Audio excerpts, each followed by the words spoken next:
Saudara, kasus dugaan bullying yang berujung pada meninggalnya siswa SMPN di Tangsel meninggalkan duka, pihak keluarga pun berharap adanya sanksi yang diberikan pada pelaku.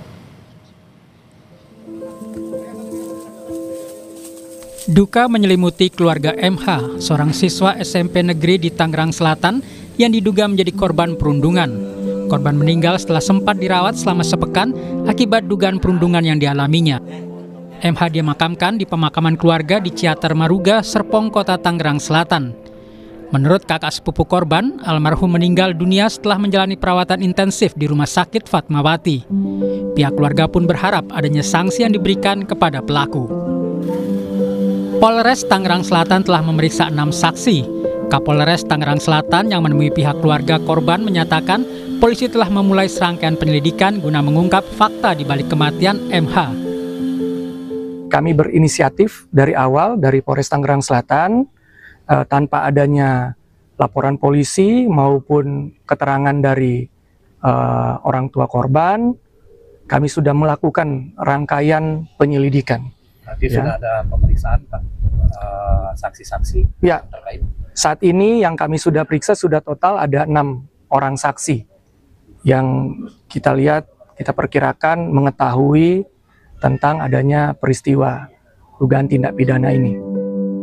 MH diduga menjadi korban bullying di sekolahnya pada 20 Oktober 2025. Peristiwa ini baru diketahui keluarga saat korban mengadu ketika merasakan sakit 1 hari setelah dugaan penganiayaan terjadi. Polres Tangerang Selatan langsung menyelidiki dugaan aksi bullying yang terjadi di salah satu sekolah menengah pertama di Tangsel. Sejumlah saksi telah diperiksa. Setelah mengeluhkan rasa sakit yang ditimbulkan akibat dugaan penganiayaan di sekolah, korban menjalani perawatan di rumah sakit. Minggu pagi, korban meninggal dunia setelah menjalani perawatan medis di rumah sakit. Komisi Perlindungan Anak Indonesia KPAI menyebut sekolah harusnya merespon sejak pertama kali ada laporan perundungan. Agar kepolisian untuk segera menindaklanjuti, dan pada intinya kami sudah melaporkan ya Mbak, tetapi laporan memang belum tersebut laporan utuh karena memang kami menunggu dari pihak keluarga. Penanganannya juga mestinya sekolah harus sigap ya, karena jangan hanya berfokus di preventif, penanganan juga demikian. Kalau sudah terjadi kan sekolah juga harus melakukan sesuatu gitu ya. MH mengalami gangguan penglihatan hingga kesehatannya menurun setelah diduga mengalami perundungan di sekolahnya sejak masa pengenalan lingkungan sekolah pada Oktober 2025. Dari pemeriksaan menyeluruh didapati gangguan saraf pada kepala bagian belakang yang berimbas pada mata dan kesehatannya. Tim Liputan Kompas TV. Siswa SMPN di Tangsel meninggal setelah diduga menjadi korban perundungan. Keluarga mendesak polisi segera mengungkap kasus ini.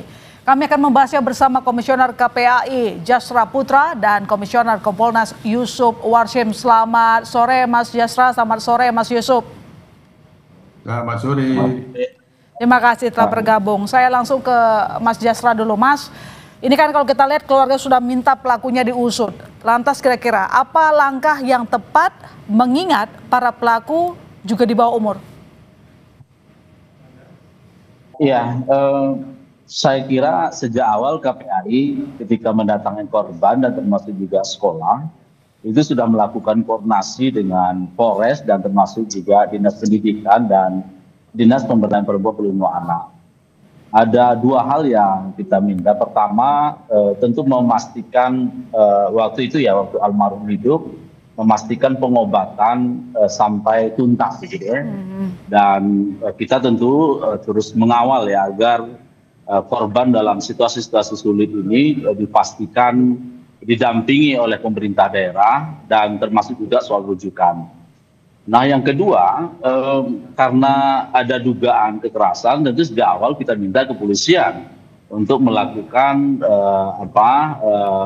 penyelidikan gitu ya, dan tentu memanggil saksi-saksi karena sejak awal baik anak saksi maupun anak diduga ya ABH itu sebetulnya sudah diketahui gitu ya, dan bahkan sempat dilakukan oleh mediasi oleh keluarga dan sekolah. Nah, saya kira tentu kepolisian sudah mulai bergerak ya, harapan kita seperti itu, dan informasi yang kita dapatkan ada 6 saksi ya yang diminta keterangan. Dan oleh sebab itu tentu kita akan menunggu hasil informasi proses penyelidikan di kepolisian, dan tentu KPAI siap mensupport ya terkait kalau ada hambatan-hambatan dalam proses penyelidikan tersebut gitu ya. Karena bagaimanapun juga tentu ketika katakanlah anak diduga menjadi ABH gitu ya, tentu kita berharap undang-undang sistem peradilan pidana anak itu bisa diterapkan, dan termasuk juga undang-undang pelindungan anak. Mas Yusuf, ini KPAI dan juga tentu pihak keluarga tengah menunggu proses penyidikan. Tapi kira-kira bagaimana seharusnya polisi bertindak dalam kasus bullying di sekolah anak di bawah umur? Ya, terima kasih. Jadi Kompolnas sendiri dalam hal ini mendapatkan informasi sementara belum bisa dari pihak Polres bahwa menyimpulkan bahwa ini terkait dengan dugaan korban bullying. Sejauh ini Polres Tangerang Selatan kita lihat sudah melakukan langkah-langkah apabila memang ini terkait dengan dugaan bullying. Tentu langkah-langkah yang dilakukan saat ini diantaranya antara lain melakukan koordinasi. Ini sangat penting sekali lagi.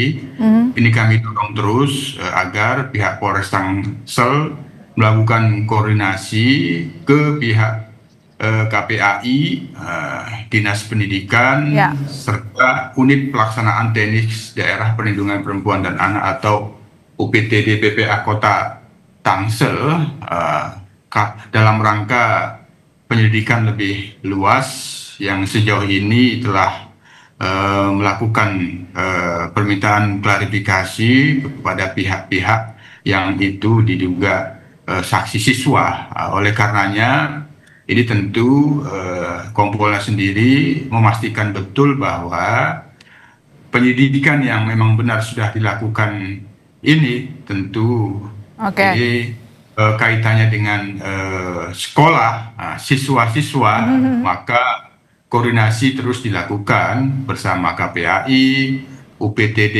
PPA, dan Dinas Pendidikan. Ini yang paling utama. Oke, jadi belum diketahui pasti penyebab pasti kematian korban ya, Mas Yusuf? Ya, tentu ini semuanya kan tergantung fakta-fakta bagaimana sebab akibat antara dugaan tindak pidana kekerasan dan apakah ada sakit yang diderita oleh korban hingga meninggal dunia. Tentu juga perlu dilakukan klarifikasi ke pihak yang merawat di rumah sakit, karena informasi yang kita terima juga kan Kapolresnya juga telah berkunjung menyampaikan ucapan duka juga. Mas Jasra, Anda kan sudah bertemu dengan pihak keluarga ya. Apakah sejauh ini dari keterangan yang Anda peroleh dari pihak keluarga, memang korban mungkin punya penyakit selain pernah dibully?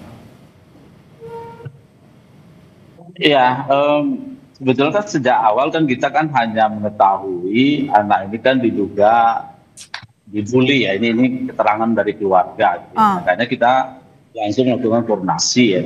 Sebagaimana kita berhadapan dengan anak, biasanya kan Dinas Pendidikan, sekolah, ya, PTDPA. Ya.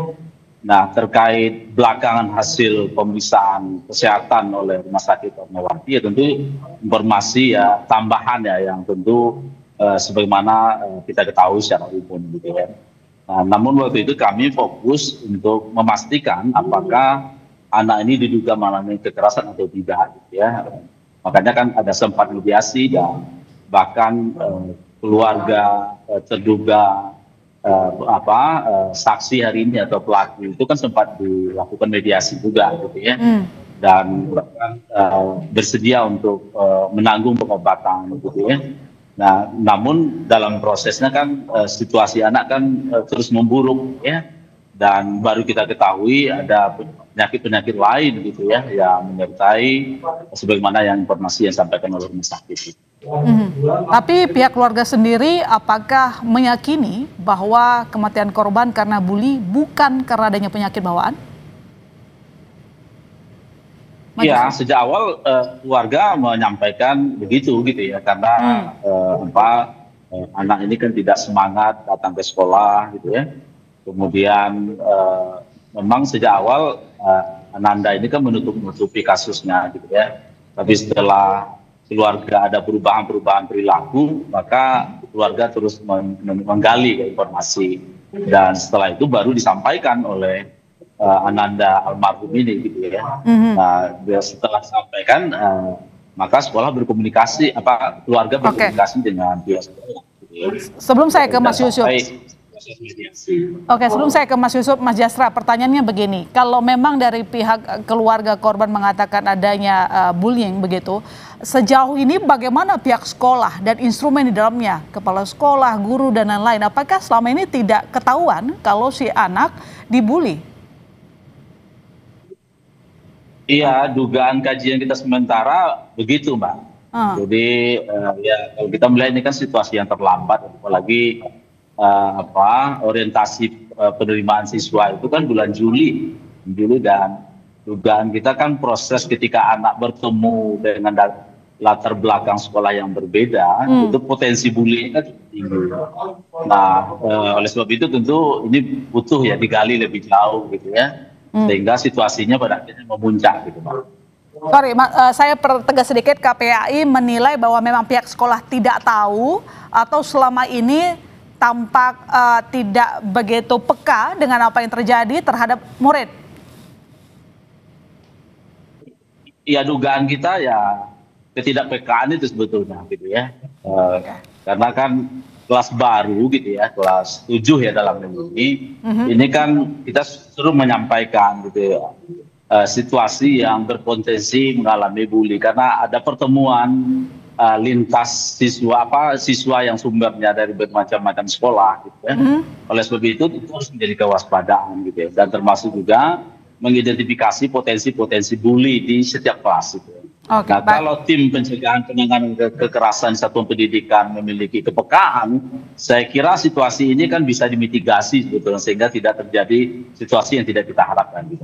Baik, saya ke Mas Yusuf. Jadi bagaimana kira-kira pendekatan yang harus dilakukan pihak kepolisian, mungkin dengan pihak sekolah, Mas?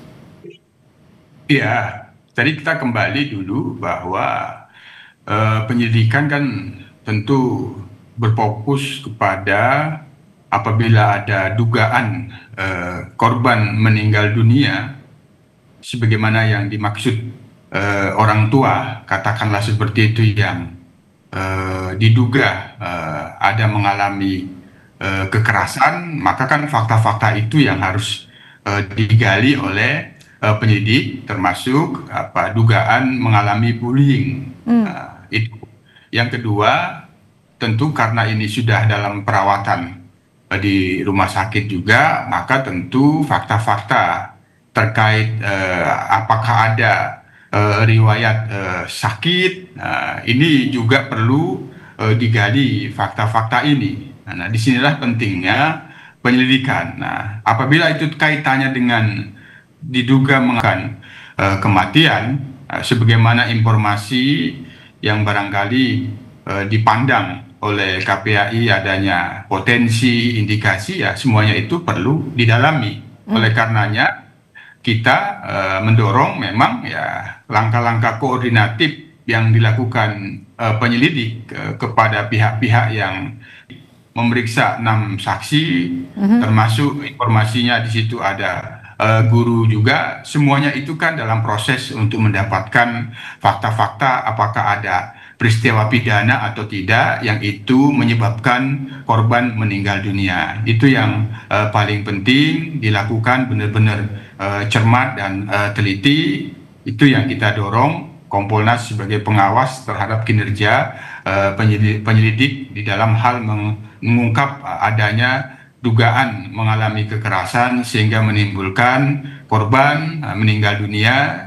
Apabila memang itu nantinya ada fakta-fakta itu, kami yakin penyelidik akan profesional menyampaikan hasilnya. Hanya ini dalam tahap ini tentu sekali lagi kami Kompolnas akan mengawasi dan memantau lebih lanjut. Oke, baik, Mas Jasra. Ini kalau kita lihat kan kasus bullying di sekolah ini nggak sekali dua kali, Mas. Beritanya berganti-ganti sekolahnya begitu. Dari catatan KPAI, bagaimana terkait kasus bullying ini? Bagaimana pengawasan pihak sekolah? Karena kan orang tua menitipkan anak ke sekolah, maunya dididik begitu, tapi kemudian menjadi korban bullying. Ada praktik-praktik di mana anak bully anak. Ya, memang dalam isu pendidikan ini kan fenomena bully ini kan fenomena ya gunung es ya, dan yang terlaporkan itu kan hanya sebagian. Nah, oleh sebab itu sejak awal sebetulnya KPAI selalu aktif ya memberikan masukan kepada pemerintah, di mana dalam 1 tahun itu sudah kita mapping sebetulnya bulan-bulan yang harus menjadi kewaspadaan kita, terutama di bulan Juli ya, di mana peserta didik baru datang di sekolah baru, ada pertemuan-pertemanan baru, maka potensi-potensi ini kan perlu dimitigasi. Dan kita sebetulnya sudah memiliki Permendikbud 46 tahun 2023 tentang tim pencegahan dan penanganan kekerasan di satuan pendidikan. Namun sayangnya tim TPPKS ini kan belum dilatih, tidak memiliki sensitivitas terkait isu-isu perlindungan anak. Nah, saya kira di sini tentu ada peran pemerintah dan pemerintah daerah ya untuk memastikan agar situasi-situasi bulan tertentu ini kan menjadi kerawanan. Termasuk juga situasi ketika anak-anak kita tamat dari satuan pendidikan. Ini juga berpotensi adanya kekerasan baru ya, dengan cara mencoret pakaian, kemudian melakukan bully dan seterusnya gitu ya. Nah, oleh sebab itu saya kira kenapa kasus-kasus dunia pendidikan yang terus terungkap ya, karena memang datanya besar dan kita nampaknya belum terlalu serius untuk menangani, terutama untuk memitigasi gitu. Karena kita berharap ketika peserta didik bergabung di satuan pendidikan, sekolah sejak awal sudah mengetahui profil sekolah dan termasuk juga orang tua, sehingga kita bisa melakukan upaya-upaya langkah untuk jangan sampai situasi bully ini berulang. Ya, itu harapan kita bersama. Terima kasih Mas Jasra, terima kasih Mas Yusuf telah bergabung di Kompas Petang. Selamat sore. Terima kasih.